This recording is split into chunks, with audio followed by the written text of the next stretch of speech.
तो वैद्यों की भीड़ लगा देती थी। अगर मैं थोड़ा सा रो देता था ना तो तंत्र मंत्र वाले झाड़ने फूकने वालों की लाइन लगा देते थे। आज वो माँ मेरे बगैर कैसे रहती हो। जब मैं इन अटारियों पर, इन महलों पर चढ़ता हूँ तो देखता हूँ यहाँ से मुझे वृंदावन दिखता है, और वृंदावन जब दिखता है ना तो उन ग्वाल बालों की मुझे याद आ जाती है जो मेरे बगैर एक क्षण व्यतीत। सुबह होती थी कि दरवाजे आ जाते थे।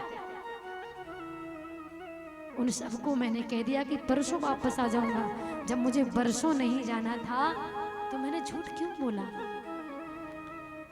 उद्धव जी महाराज ने कहा आप चाहते क्या हैं? अरे वो ब्रज के गंवार ग्वाल बाल ना पढ़े ना लिखे, कुछ जानते मानते हैं नहीं, वो अब तक सब भूल गए होंगे। उद्धव जी महाराज से कन्हैया कहते हैं नहीं। उद्धव जी महाराज कह रहे तो क्या चाहिए आपको? बोले मैं चाहता हूँ कि एक बार मेरा संदेशा लेकर के उन ग्वाल वालों, उन मैया, मेरी मैया के पास जाओ, जरा संदेशा लेकर के आओ कि मेरी मैया आज मुझे याद करती है या भूल गई है। ग्वाल बाल मुझे याद करते हैं कि भूल गए। और ग्वाल बालों से जब मिलो तो कहना कि वो कृष्ण तुम्हारे विरह में बहुत व्याकुल रहता है। और आज उद्धव जी महाराज ने जैसे इतना सुना, उद्धव जी कहते हैं कोई बात नहीं, अभी जाते हैं, आध घंटे में वापस आते हैं। अभी जाएंगे, आध घंटे में वापस आ जाएंगे। कन्हैया कहते हैं ये तो समय बताएगा कि आध घंटे में लौट करके आते हो या 6 महीने में। ये भागवत का जो ये जो गोपी उद्धव यहाँ से संवाद प्रसंग जो है वर्णन किया है ना उद्धव जी ने, ये गोपी उद्धव संवाद ऐसा संवाद है जो भागवत का हृदय बताया गया है। जैसे हमारे शरीर में सबसे ज्यादा महत्वपूर्ण हिस्सा कौन सा होता है? हमारा हृदय। ठीक उसी प्रकार भागवत का सबसे महत्वपूर्ण कथा, भागवत की सबसे महत्वपूर्ण गाथा ये गोपी उद्धव संवाद है, जिसको हृदय कहा गया है। अगर शांति से बैठो, शांति सुनो तो सुनाऊं, नहीं तो संक्षिप्त वर्णन करके विवाह की ओर ले चलो।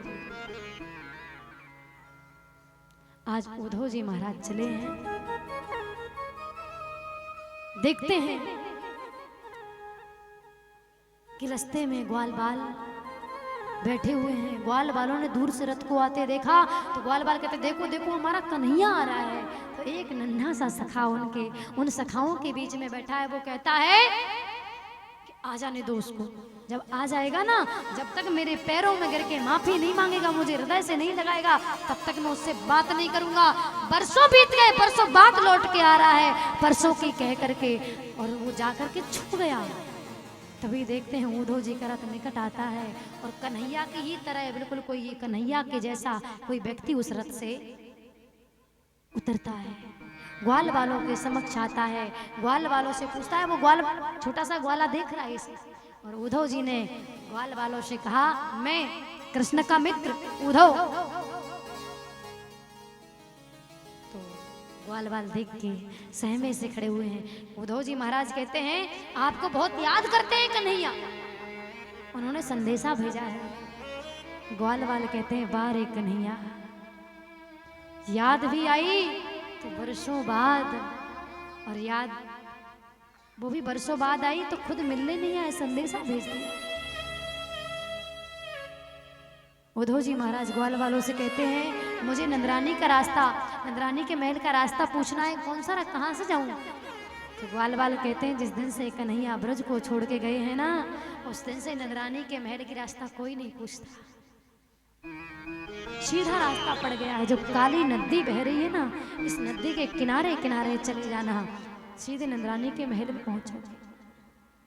और जैसे ही नंद बाबा और नंदरानी से जाकर के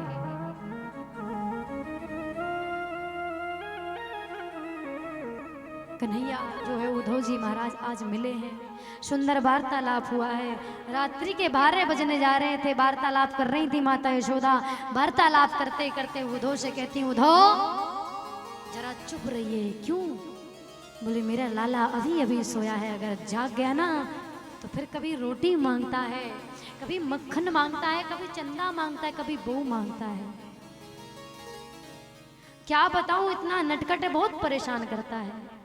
उद्धव जी महाराज के नेत्र खुल गए कि क्या करे यशोदा, अभी अभी सोया है। जिस कन्हैया को गए हुए बरसों हो गए और नंदरानी कहती है कि अभी अभी सोया है।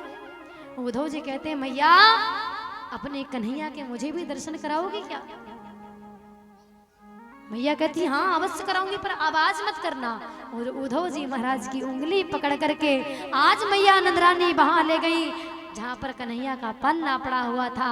और कन्हैया के पालने को देखते ही शायद तुरंत याद आ गया कि मेरा कन्हैया आज से कई वर्ष पहले मुझे छोड़ करके, इस ब्रज को छोड़ करके मथुरा चला गया। और मैं सोचती हूँ कि आज भी मेरा कन्हैया पालने में सो रहा। मूर्छित होकर के गिर पड़ी। सुबह जैसे ही हुई उद्धव जी महाराज बहुत दुखी हो गए। अब कहते हैं मैं उन सखियों से मिलना चाहता हूँ, उन गोपियों से मिलना चाहता हूँ जिनके बारे में बहुत सुना है। और जब गोपियों से जाकर के मिले हैं तो क्या देख रहे हैं, गोपियां कह रही हैं अरे वो तो जन्म से कपटी था, अगर हमारे साथ कपट कर दिया तो कौन बड़ी बात है। एक गोपी कहती है ये कई जन्मों से चली आ रहा है। रावण की बहन सूर्पनखा सुंदर स्वरूप बना के शादी करने गई थी, नाक कान काट के भगा दिया। राजा बलि जो यज्ञ कर रहा था बावन बन के, उसका जो है यज्ञ ही नहीं रोका, उसका सब कुछ छीन लिया, सुतल लोक में भेज दिया। और राजा बाली जिसको ब्याह की तरह छुप करके मार दिया। और एक गोपी कहती हमने भी क्या बिगाड़ा था जो हमें इस तरह छोड़ के चला गया। आपस में वार्तालाप कर रही हैं।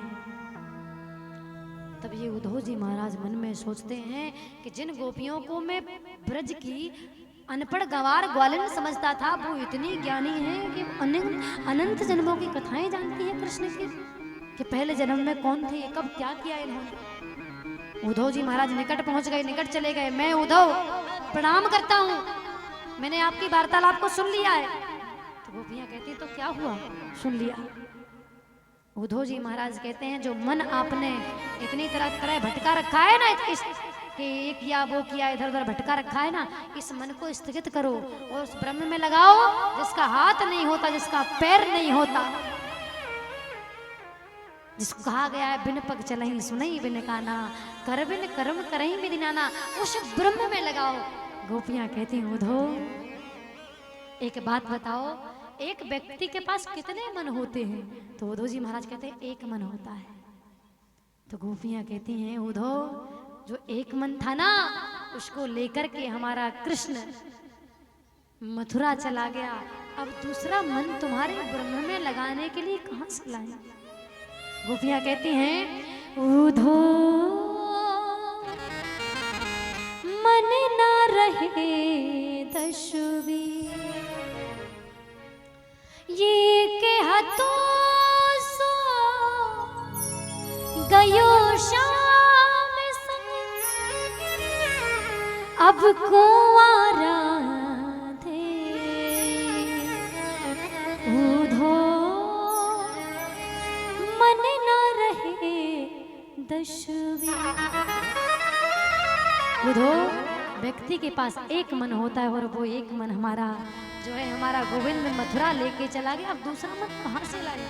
और तुम कहते हो कि उसका हाथ नहीं होता, हम कैसे मान ले हाथ नहीं? अगर उसका हाथ नहीं होता तो छीके से उसने मटकी उतारी कैसे? तुम कहते हो उसका पैर नहीं होता तो गौचारण करने के लिए जंगल में गया कैसे, बन बन गया कैसे? तुम कहते हो उसका मुख नहीं होता, जो मुख नाई तो कहो कि न माखन खायो। अगर उसका मुंह नहीं होता तो फिर माखन किसने खाया हमारे घर घर में जाकर के? जब उद्धव जी ने ये बात सुनी तो उद्धव जी महाराज आज एक टक निहारते हुए गोपियों से कहते हैं तो फिर क्यों रोती हो? जब तुम्हारा मन कृष्ण के साथ है फिर मिलने के लिए रोती हो क्या? उद्धव जी महाराज से गोपियां कहती अगर मिलने के लिए रोती होती ना तो वृंदावन से मथुरा दूर नहीं है, सुबह जाती दिन में 10 बार मिलती, शाम को वापस चली आती, लेकिन नहीं। अगर हमारे मिलने से उस कृष्ण के जीवन में कोई रुकावट, कोई विक्षेप पर कोई कष्ट आता है तो इस जन्म में तो क्या ऐसे अनेक जन्म, हजारों जन्म हमें लेना पड़े और उसके विरह में तड़पना पड़े। हम तड़पेंगे, जन्म लेंगे, मरेंगे, पर सिवाय कृष्ण के किसी और में मन नहीं लगाएंगे। और तुम कहते हो मिलने के लिए रोती है, तो वो बैठा कदम की डाली पर, हमें छोड़ के गए ही नहीं है वो। जो उद्धव जी ने ये वार्तालाप सुना और रोते रोते गोपियां समाधिस्थ हो गई। आज उद्धव जी मन में विचार कर रहे हैं कि इन गोपियों को जो है प्रणाम करने लायक तो मैं हो ही नहीं, इनकी चरण धूलि को प्रणाम करता हूं मैं। और कह क्या रहे हैं, इस ब्रज की रज को बार बार नतमस्तक होते हुए उद्धव जी महाराज कहते हैं कि आसामा हो चरण रेणु जो वृंदावन किमपि गुल्मलतो सधीना या दुस्त जन्य सुजन्य मारे पथं जहित्वा बीजोर्म कुंद पदवीं श्रुति ब्रवी। हे प्रभु, अगर मेरा पुनः जन्म हो तो इस ब्रज में हो, अगर कीट पतंग भी बनूं तो इस ब्रज का बनूं। कौन कह रहे हैं? उद्धव जी महाराज कह रहे हैं। जहाँ के कण कण में कृष्ण से प्रेम है, कण कण में कृष्ण के प्रति जहाँ के कण कण में जो है भक्ति बसी हुई, इस ब्रज में मुझे कीट पतंग जानवर पशु पक्षी बनूं तो इस ब्रज का बनूं। आज उद्धव जी महाराज कन्हैया के पास जब आए हैं और कन्हैया ने आते ही साथ उद्धव जी से कहते हैं आइए ज्ञानी जी। उद्धव जी कहते हैं बात मत करो, मुझे आज पता चला है कि तुम कितने बड़े कपटी हो। क्या हुआ? अरे जब बरसों नहीं जाना था तो परसों का क्यों कहा कि परसों आ जाऊंगा। कन्हैया कहते हैं जरा एक बार आंखें बंद करना। और उद्धव जी ने जैसे ही आंखें बंद की तो क्या देखते हैं, श्री ठाकुर जी राधा रानी सहित एक पुष्प के झूले पर विराजमान है। सभी सखियां झूला झूला रही हैं, देख रहे हैं उद्धव जी महाराज। ये दृश्य किसी वक्त का बड़ा सुंदर भाव है। पता है कि छाई रही अजब बहार रे झूले के बिहारी, छाई रही अजब